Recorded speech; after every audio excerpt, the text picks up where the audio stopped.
Buddhism without beliefs. This is Steven Batchelor, A Contemporary Guide to Awakening, and it's part three that I'm up to, entitled Fruition. The quote is, "The way of the Buddha is to know yourself. To know yourself is to forget yourself. To forget yourself is to be awakened by all things," which is a quote from Dogen. And there's three chapters in this section, and the first of them is called Freedom. We get a quote from Hui Neng, which reads, "Therefore we know that unawakened, even a Buddha is a sentient being, and that even a sentient being, if he is awakened in an instant of thought, is a Buddha." Let me read that again. Therefore, we know that unawakened, even a Buddha is a sentient being, and that even a sentient being, if he is awakened in an instant of thought, is a Buddha.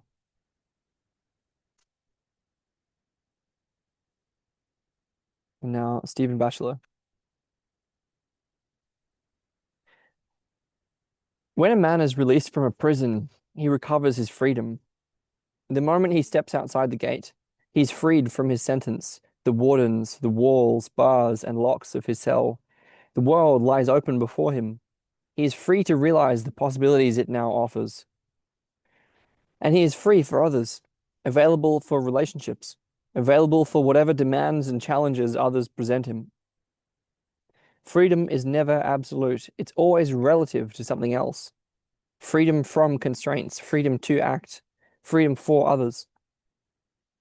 The former prisoner is still constrained by the laws of society, the resources available to him, the limits of his culture, knowledge, and skills, and ultimately the state of his body and the laws of nature.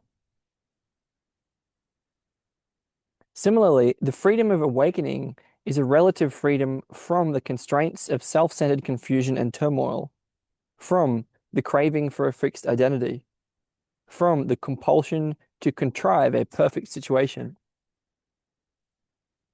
from identification with preconceived opinions, and from the anguish that originates in such attachments.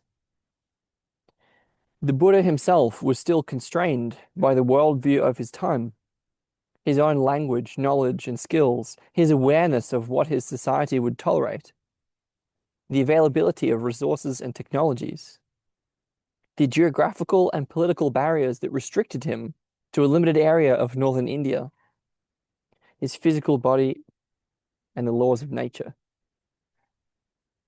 Yet the world lay open to him in an unprecedented way. He was free to creatively realize its possibilities, unhindered by the cravings that had previously determined his choices. Free to imagine an appropriate response to the anguish of others. Free to cultivate an authentic path that embraced all aspects of human life. Free to form a community of friendships. And free to create a culture of awakening that would survive long after his death. He was free for others. He altruistically surrendered his personal well-being for their sake. He made himself available for whatever demands and challenges others presented him. The freedom of awakening is grounded in the cessation of craving. Such freedom is possible because the changing, contingent, ambiguous, and creative character of reality is by its very nature free.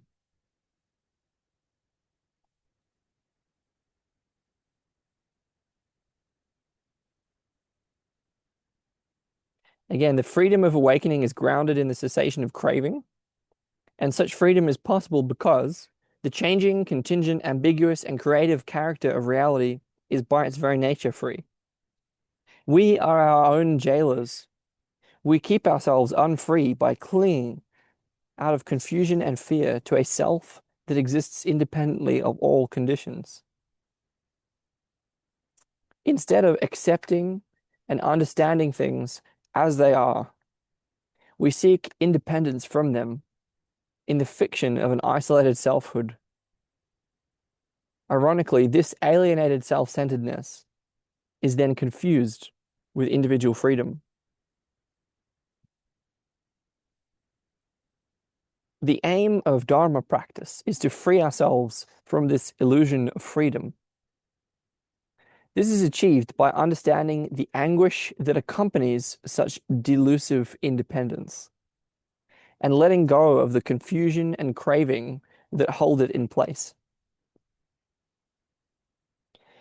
Cultivation of the path begins with an authentic vision of the changing, contingent, and creative character of ourself and the world. While initially the experience of reality's intrinsic freedom may be momentary and sporadic, Dharma practice embraces a way of life that values this experience as normative rather than exceptional. Although we still may be overwhelmed by the turbulent patterns of habit, our commitment to this vision of freedom remains unwavering. To undermine the fixated, frozen view of things that traps us in cycles of craving and anguish, we need to cultivate awareness of the freedom present in each moment of experience.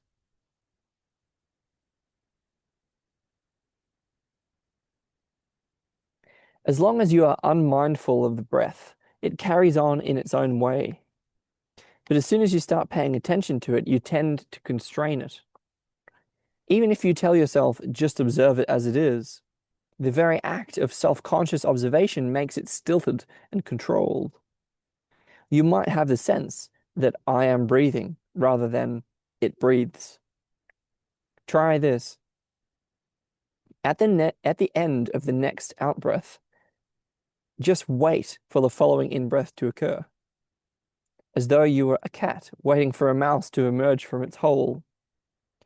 You know that the next in-breath will come, but you have no idea precisely when. So, while your attention remains as alert and poised in the present as that of a cat's, it is free from any intention to control what will happen next. Without expectation, just wait. Without expectation, just wait. Then suddenly it happens, and you catch it breathing. It is strangely exhilarating, even unnerving, to be aware of the breath in this way. As a focus for mindfulness, the breath is the one bodily function that can be both autonomous and volitional, unlike the heartbeat, for example. While the breath may initially serve as an object of concentration, by letting go of any urge to control it, we can witness in its rhythmic motions the intrinsic freedom of reality itself. Breathing is the movement of life, the vital process that connects the body with its environment. The more we open and deepen awareness of the breath and the body, the more we understand the intrinsic dynamism of our entire experience. Nothing stands still for a moment. Breath, heartbeat, body, feelings, thoughts, environment are facets of an indivisible interactive system, no part of which can really be claimed as me or mine. Why then do we compulsively hold ourselves aloof and apart from all this? What constrains and inhibits us from fully participating in this experience? We may know full well that such participation will not obliterate us. It's perfectly compatible with the sane detachment of ironic self-regard. Yet still, we identify with this ghostly self, hovering above and eternally isolated from the very processes of life. As a result, the entire interactive system feels as though it is jammed, and we feel numb, blocked, frustrated, unfree. Repeatedly embracing the dynamic, precarious, and selfless flow of experience, gradually erodes this ingrained conviction of our separate existence. To enhance this further still, it helps to not let go just of attachment to a fixed self, but of all views that confine and fix experience. This can be achieved by recognizing that however we describe it, even as dynamic, precarious, and selfless, what is happening is utterly mysterious. What is happening is utterly mysterious.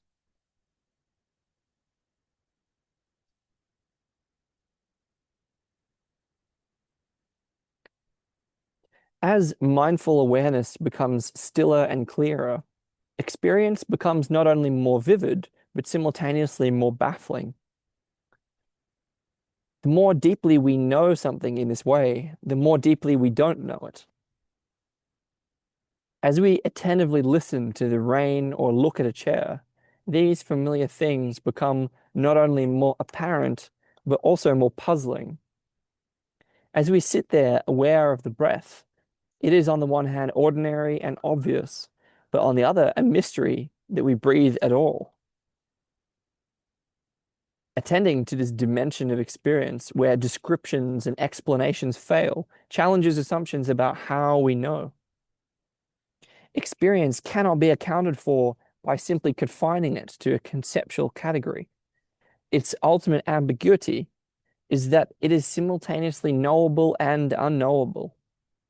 No matter how well we may know something, to witness its intrinsic freedom impels the humble admission, I don't really know it. Such unknowing is not the end of the track, the point beyond which thinking can proceed no further. This unknowing is the basis of deep agnosticism. When belief and opinion are suspended, the mind has nowhere to rest. We are free to begin a radically other kind of questioning. This questioning is present within unknowing itself. As soon as awareness finds itself baffled and puzzled by rainfall, a chair, the breath, they present themselves as questions.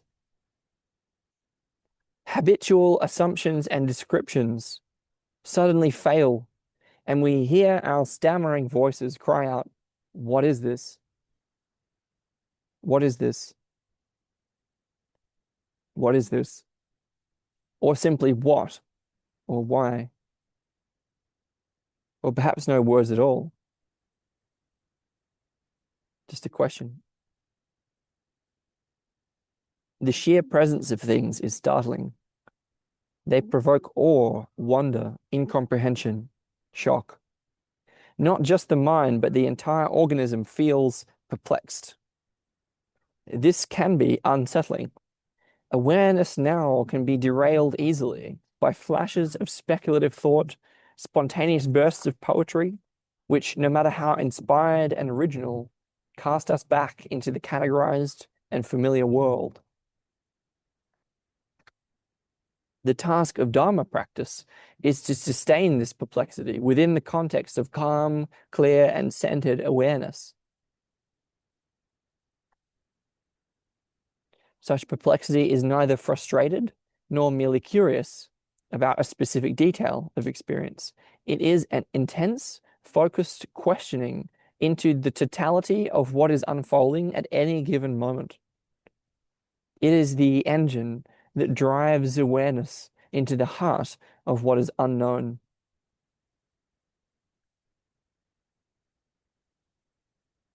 Again, it is an intense, focused questioning into the totality of what is unfolding at any given moment.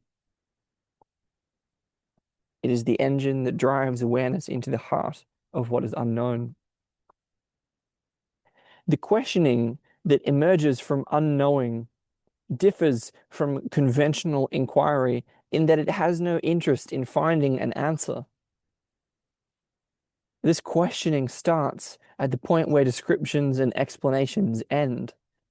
It has already let go It's already let go of the constraints and limitations of conceptual categories. It recognizes that mysteries are not solved as though they were problems and then forgotten.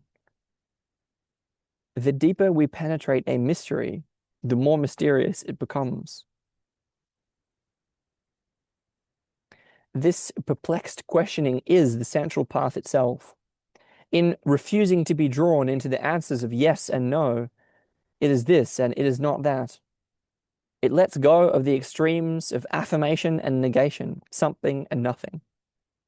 Like life itself, it just keeps going, free from the need to hold to any fixed positions, including those of Buddhism. It prevents the quality of awareness from becoming a passive, routinized stance, which may accord with a belief system, but renders experience numb and opaque. Perplexity keeps awareness on its toes. It reveals experience as transparent, radiant, and unimpeded. Questioning is the track on which the centered person moves. Questioning is the track on which the centered person moves.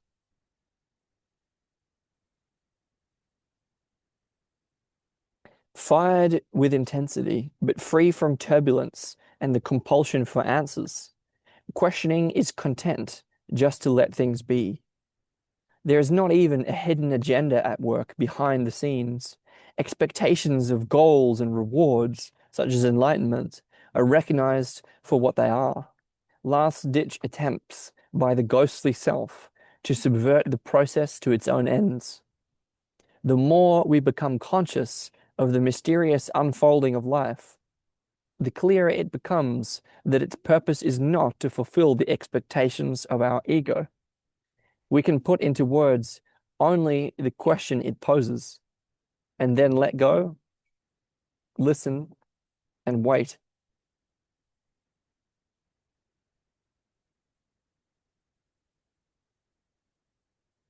Reality is intrinsically free because it is changing, uncertain, contingent, and empty. It is a dynamic play of relationships. Awakening to this reveals our own intrinsic freedom, for we too are by nature a dynamic play of relationships. An authentic vision of this freedom is the ground of individual freedom and creative autonomy. This experience, however, is something we recover at specific moments in time. As long as we are locked into the assumption that self and things are unchanging, unambiguous, absolute, opaque, and solid, we will remain correspondingly confined, alienated, numbed, frustrated, and unfree. Yet in practice, life cannot be so neatly split into the dualities of free and unfree, awakened and unawakened. While such categories are clear-cut, life is ambiguous. Freedom can be both recovered and lost again.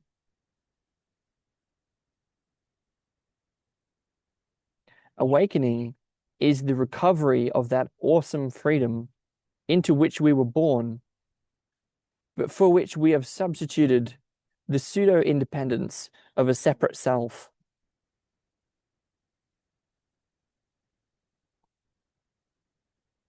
No matter how much it frightens us, no matter how much we resist it, such freedom is right at hand.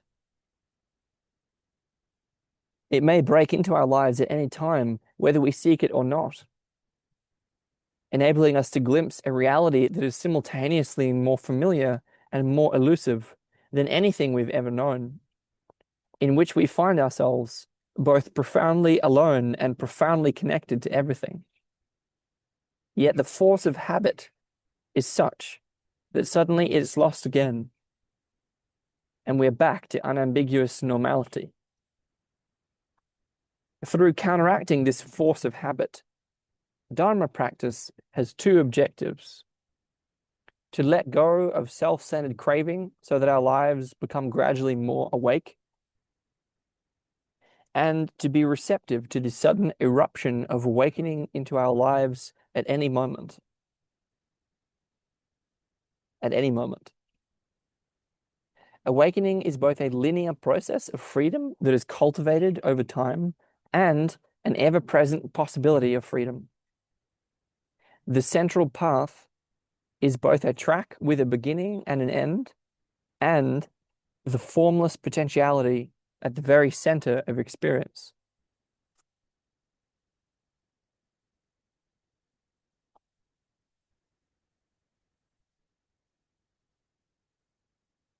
Again, the quote from Hui Neng. Therefore, we know that unawakened, even a Buddha is a sentient being, and that even a sentient being, if he is awakened in an instant of thought, is a Buddha.